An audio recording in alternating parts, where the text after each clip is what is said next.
안녕하십니까. 해원 컨설팅 연구소의 해원 이충훈입니다. 오늘은 법화경에서 배우는 삶의 지혜, 오늘 그 중에 법화 진료 중에 네 번째 화성유에 대해서 살펴보도록 하겠습니다. 화성이란 말은 우리가 수성, 금성, 지구, 화성 그런 뜻이 아니고요. 이 화자는 화활화, 성, 컨성, 즉 우리가 사막에 보면 신기루 있잖아요. 신기루. 성이 아닌데, 큰 성이 아닌데 부처님께서 큰 성을 하나 만들어서 어린 중생, 힘든 중생을 위해서 잠시 신기루 같은 그런 성을 만들었다 이겁니다. 그러면 자세히 내용을 살펴보고 또 그러면 이 화성유에서 우리는 무엇을 배울 수 있는지 각자 한번 생각을 해볼까요? 화성유는 제법화경 제7품에 나오는 얘기입니다. 지난번에는 약초유에 대해서 설명했죠. 약초, 즉 부처님의 말씀은 제각기 근기에 따라 받아들인다라고 그런 얘기를 했습니다. 이제 오늘은 화성유에 대해서 살펴보도록 하겠는데요. 화성유에 대해서는 참 여러 가지로 제가 할 얘기가 많은데요. 우선 화성유에 대해서 부처님이 하신 그 이야기된 배경을 먼저 한번 살펴보도록 하겠습니다. 화성유를 이야기하게 된 배경은 이겁니다. 먼저 경전의 내용을 읽어봐 드린다면 비구당지라 비구들아 마땅히 알아라 열애는 방편으로 중생의 깊은 마음에 들어가서 그 뜻을 안다. 어떤 뜻이냐고요? 중생들은 소법을 즐긴다는 거죠. 소법을 어떻게 즐긴다고요? 바로 오욕에 집착해서 깊은 오욕에 집착을 한다거든요. 오욕을 즐긴다는 거죠. 따라서 위시 등고로 이러한 사람들을 위하여 열반을 설하니 이러한 사람들이 만약에 이 열반을 만약 듣는다면 편히 닦고 믿고 따르니라 이걸 말입니다. 즉 부처님께서는 이제까지 중생들이 한꺼번에 내가 깨달음을 얻고자 해서 중생들이 부처님한테 찾아왔다 이거죠. 그런데 중생들이 마음에 들어가 보니 내가 깊은 말을 해도 이해를 못하니까 우선 열반을 관계되는 것을 설명했다는 거죠. 이때 열반이라는 것은 열반경을 말한 게 아니라 일반적으로 평범한 그런 법을 말했다는 거죠. 이러한 법을 말하니 이러한 사람들은 편안스럽게 믿고 따랐다. 바라 그런 겁니다. 즉 우리가 왜 종교에 기여하고 했냐면 결국은 뭔가 하나라도 깨닫기 위해서 가거든요. 그러면 깨닫기 위해서 방편을 설명을 했는데 일반 사람들은 다 이해를 못하니 우선적으로 가벼운 경을 일단 설명을 해놓았다. 바로 그런 내용입니다. 그럼 이러한 내용을 듣고 어떻게 했다고요? 그러면 다음에 좀 더 커다란 깨달음 세계로 가면 되거든요. 그래서 부처님께서는 하나의 예를 들어서 설명을 한 거죠. 어떤 예를 들어서 설명했다고요? 자, 이런 겁니다. 우리가 어떤 곳에 가면 이들한 큰 성이 있다는 거죠. 이 성에 가면 무궁무궁한 천지 개벽을 할 정도로 많은 보물이 있고 안락함이 있는 거죠. 그래서 500이나 많은 사람이 이걸 갈기 위해서 여기에 도달하기 위해서 길을 떠났다 이겁니다. 어떻게 떠났다고요? 이 성을 가기 위해서. 그런데 중간에 가다 보니까 이런 길도 험하고 가다 보니까 이런 사람이 이제 도저히 안 되겠다. 너무 멀다는 거죠. 이 성의 요산, 이래서 요산 꼭대기에 있다고 했을 때 가려고 하니 너무 힘드니까 사람들이 이제 돌아가려고 한 거죠. 돌아가려고 하니까 이 도사가 중간에 어떤 일을 했냐면 하나의 성을 만드는 거죠. 성. 어떤 성을 만들었다고요? 뭐 아까 그 그림하고 똑같은데 중간에 이런 성을 하나 만드는 거죠. 성을 만들어서 자, 요게 그런 아까 500이라는 사람을 머무르게 한 거죠. 그리고 쉬게 하고 난 다음에 다시 출발을 하게 한 거죠. 그때 부처님이 뭐라고 했냐면 이렇게 말했습니다. 자, 여등 거래라. 너희들은 이제 가자. 어디에 가자고요? 보배가 있는 곳은 제천 가까이에 있다. 향자, 이 자자는 놈자자인데 때로는 장소를 뜻합니다. 즉 가까이에 있는 이런 큰 성은 아소 화작이라 내가 화작 만든 것뿐이라. 왜 만들었냐? 여러분들을 위해서 잠시 쉬었다가 휴식을 취하게 할 뿐이니라. 그래, 이제 가자. 얼마 안 남았다라고 말한 거죠. 쉽게 말하자면 이런 겁니다. 우리가 어떤 성이 이렇게 도달하기 위해서 처음부터 이렇게 출발한 거죠. 이렇게 쭉 가다 보면 중간에 도착하니까 너무 힘들다는 거죠. 그래서 이제 가려고 하니까 중간에 어떤 길 안내자께서 요술을 벌여가지고 마술을 벌여 하는 성을 만드는 거죠. 그게 바로 화성입니다. 화성. 성을 만들어서 잠시 이 성에서 쉬었다가 가자. 다 쉬고 난 다음에 이제 다시 출발한 거죠. 그래서 뭐라고 얘기했냐면 이 성을 이제 마법을 벌여서 이제 없애버린 거죠. 성을 없애버리고 이 산에 안내꾼 그걸 말게 하는 거죠. 자, 여러분들은 이 성은 내가 여러분들을 잠시 쉬게 하기 위해서 요술로 마술로 만드는 것뿐이니 없다. 자, 조금만 더 가면 이러한 큰 성이 기다리고 있으니 너희들이 가고자 하는 보배가 가득 찬 성이 있으니 가자라고 얘기를 한 거죠. 그랬답니다. 결국 부처님께서는 뭐를 했냐면 바로 이러한 이야기를 한 거죠.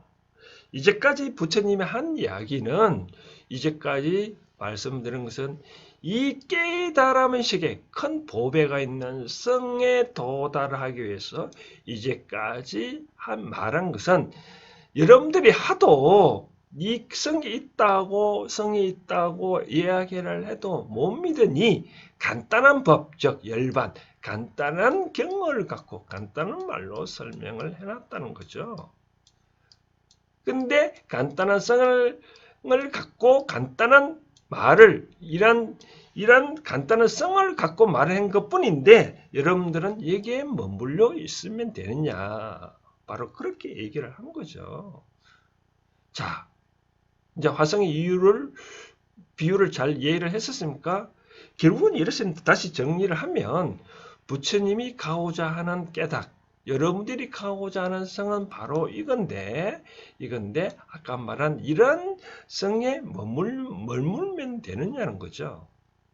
자, 그러면 이렇게 머물려 한 배경은 부처님 하나의 비유로 설명한 것뿐입니다. 그러면 여기서 우리가 왜 설명을 오늘 배우고 있는 삼위죄가 뭘까라는 걸 한번 같이 생각을 해보는 거죠.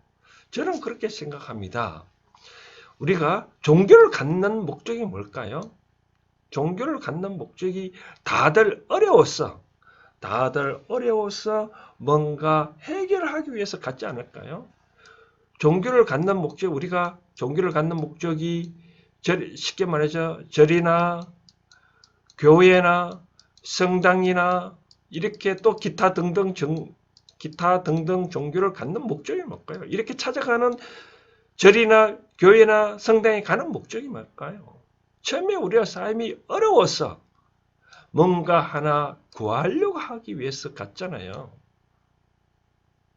좀 더 어떻게 좀 깨닫기 위해서 갔잖아요. 아니, 좋은 말씀을 듣기 위해서 갔잖아요. 그런데 현재 보면 이러한 절이나 성당이나 교회나 이러한 조직들은 많이 커졌죠. 그렇죠? 근데 내가 진작 갖는 나는 어떻습니까? 진작 내 본인은 어떻게? 내 본인도 이란절이나 성당이나 교육에 큰 만큼 나도 이렇게 커왔나요? 가만 생각해보면 그렇지 않다고 보여지지 않겠습니까? 결국은 뭐냐? 결국은 저는 이 화성 유품에서 제가 말씀을 드리고 싶은 사항은 우리가 당초에 절에 가고자 교회에 가고자 성당에 가고자 한 그것이 현재 우리가 하고 있는 이렇게 하기 위해서 갖지는 않았지 않냐는 거죠. 현재 여러분들이 종교 그러한 곳에 가서 과연 뭘 하고 있나요? 당초에 그렇게 하려고 갔나요? 뭔가 하나의 어려운 점을 해결하기 위해서 갔고 뭔가 하나 기대려고 하러 갔는데 과연 그렇게 하나라도 얻어왔나요? 기댈 연득이 되던가요, 평생? 상대 조직만 이렇게 컸지, 나도 이렇게 컸나요? 그래서 저는 이렇게 생각합니다. 내가 찾아간 목적이 그것이 아니라면 다시 생각해 볼 필요가 있다 이겁니다. 잘 보셨나요? 화성유품에서 설명을 해드렸다시피 왜 우리가 절에 가고 성당에 가고 교회에 가고 그렇게 하냐고요? 우리 어렵기 때문에 어려운 점을 해소하기 위해서 갔잖아요. 근데 어려운 점을 해소하기 위해서 그런 곳에 갔는데 다 만족했나요? 우리는 그렇지는 다 만족하지 못했지 않았을까 그런 생각이 듭니다. 그래서 저는 이렇게 생각합니다. 그런 것도 결국 방편이란 거죠. 절에 가는 것이나 성당에 가는 것이나 교회에 가는 것이나 내가 얻고자 하는 것이 그것을 방편으로 내가 또 다른 삶을 살고 더 나은 삶을 살기 위한 것이 궁극적인 목적이 아닐까요? 종교란 말 그대로 최고의 가르침이거든요. 그럼 최고의 가르침을 과연 얻어왔나요? 저는 단연코 100%라고 말할 수는 없지만 대부분 그렇지는 않다고 보여집니다. 그럼 어떻겠냐? 우리는 그걸 방편으로 삼아 그것이 방편이지 그것이 전부가 아니라는 거죠. 화성유품에서 말했듯이 우리가 궁극적으로 원하는 것은 커다란 보배가 있는 그 성에 가고자 하잖아요. 중간에 그 성에 머물러 봐야 결국 얻는 바가 아니라는 거죠. 잠시 쉬었다 가는 곳이라는 거죠. 마찬가지로 그러한 종교시설도 현재 내가 원하는 것을 하기 위한 내가 꿈을 달성하기 위한 잠시 쉬어가는 곳이다. 그렇게 해야 됩니다. 그럼 어떻게 해야 되나요? 현재 그러한 종교시설을 교주들을 위해서 우리가 그들의 쉽게 말하자면 달리 표현하면 그런 신들의 꼬봉이 되어야 되겠습니까? 천지인 사람은 삼위일체로 하늘과 땅 사람은 삼위일체로 커다란 위대한 존재입니다. 더 이상 우리는 신의 꼬봉 노릇을 하면 안 됩니다. 우리 인간은 자아를 찾아야 됩니다. 그것에서 우리가 상대가 그렇게 큰 만큼 내가 크지 않냐면 가감히 다른 방도를 찾아야 된다고 저는 생각합니다. 따라서 무엇이든지 하더라도 여러분들이나 나는 어떤 목표를 세웠다면 중간에 그 정도의 어느 한 것도 만족하지 말고 커다란 꿈을 위해서 당초에 세워진 목표를 위해서 커다란 하라는 거죠. 하나만 제가 설명을 더 예를 든다면 어떤 사람이 꿈이 학교 선생님 되기로 한답니다. 그럼 내가 물어봅니다. 학교 선생님 되는 게 꿈이라면 자, 그럼 학교 선생님이 되었다. 중학교 선생님이 되었다. 초 선생님이 되었다. 그걸로 만족하나요? 그러면 평생 내 꿈은 다 달성된가요? 그렇지 않잖아요. 내 학교 선생님이 되고자 하는 목적은 무엇입니까? 하나라도 인간을, 사람들을, 학생들을 잘 가르치겠다는 그런, 잘 가르쳐서 그 사람이 사회에 바르게 진출하기 위한 것이잖아요. 그렇다고 선생님 됐다 해서 목적은 아니잖아. 그럼 내가 어떻게 잘해야 되느냐? 선생님 되기 위한 하나의 방편이라는 거죠. 또 선생님이 아니더라도 또 다른 방법도 얼마든지 갈 수 있다는 거죠. 이 나라의 정치군, 국회의원들, 대통령 왜 그런 지위에 되고자 하냐는 거죠. 다 위민 세상, 백성들을 위한 많은 그런 마음이 아닌가요? 백성들을 위해서 뭔가 모르게 하나라도 더 나은 삶을 살게끔 하기 위해서인 거잖아요. 그것이 한 방편으로 대통령이나 장관이나 국회의원이 하는 것 뿐이잖아요. 그런데 막상 그 자리에 가서 왜 현재까지 자꾸 비난의 소리만 들어야 되나요?